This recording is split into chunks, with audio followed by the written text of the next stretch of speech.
Assalamualaikum warahmatullahi wabarakatuh. Saya Della Fitri Alarinjani. Di sini saya akan menjelaskan mengenai materi analisis laporan keuangan UMKM. Laporan keuangan atau financial statement adalah produk akhir dari serangkaian proses pencatatan dan pengikhtisaran data transaksi bisnis dalam suatu organisasi tersebut.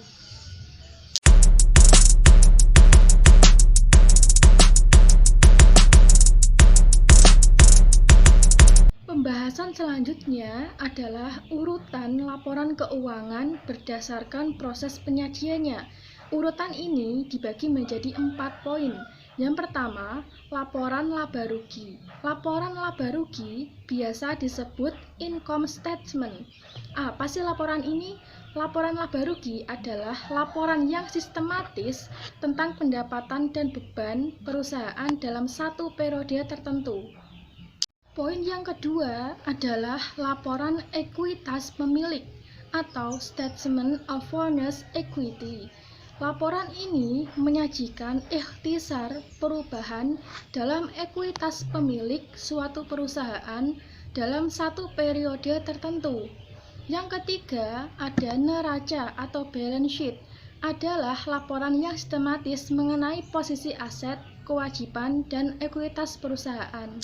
Poin yang terakhir adalah laporan arus kas atau biasa disebut dengan Statement of Cash Flows. Laporan ini menggambarkan secara terperinci bagaimana arus kas masuk dan bagaimana arus kas keluar secara detail dari masing-masing aktivitas dalam suatu organisasi yang sedang dijalankan.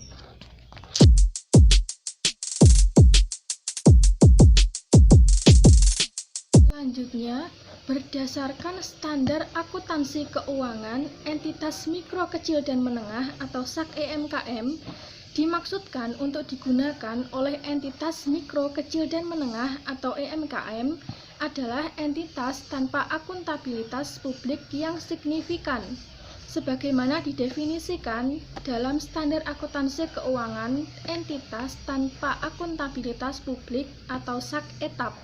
Kemudian, laporan keuangan adalah sebuah informasi yang menggambarkan kondisi keuangan suatu entitas atau suatu organisasi yang dapat digunakan untuk menilai bagaimana sih kinerja entitas atau suatu organisasi tersebut pada satu periode tertentu atau pada saat-saat tertentu ketika sebuah organisasi itu dijalankan. Kenapa sih harus ada laporan keuangan? Laporan keuangan digunakan oleh banker, kreditor, pemilik, atau pihak-pihak yang berkepentingan dalam menganalisa serta menginterpretasikan kinerja dari laporan keuangan dan kondisi keuangan perusahaan baik di masa kini maupun di masa yang akan mendatang. Pembahasan selanjutnya mengenai karakteristik laporan keuangan. Karakteristik laporan keuangan ini dibagi menjadi 3. Yang pertama, tentunya mudah dipahami. Maksudnya, sebuah laporan keuangan harus mudah dipahami dan jika ada laporan keuangan yang sulit untuk dipahami, maka akan menghambat proses pengambilan keputusan dari anggota organisasi itu. Poin yang kedua, keandalan. Keandalan dilakukan agar bisa membuat informasi akuntansi bisa untuk mengambil keputusan dan membentuk penilaian dalam perusahaan. Penilaian ini dimaksudkan untuk melihat apakah suatu organisasi itu atau laporan keuangan yang dilakukan itu bisa dilaksanakan secara sistematis maupun oleh karyawannya secara. Yang terakhir adalah dapat dibandingkan. Manajer dapat melihat perubahan dan tren yang terjadi selama kurun waktu tertentu tentang kinerja keuangan perusahaan serta bisa mengevaluasi kondisi keuangan atau laporan keuangan saat ini baik di masa sekarang maupun di masa yang akan mendatang. Pembahasan selanjutnya mengenai persamaan dasar akuntansi.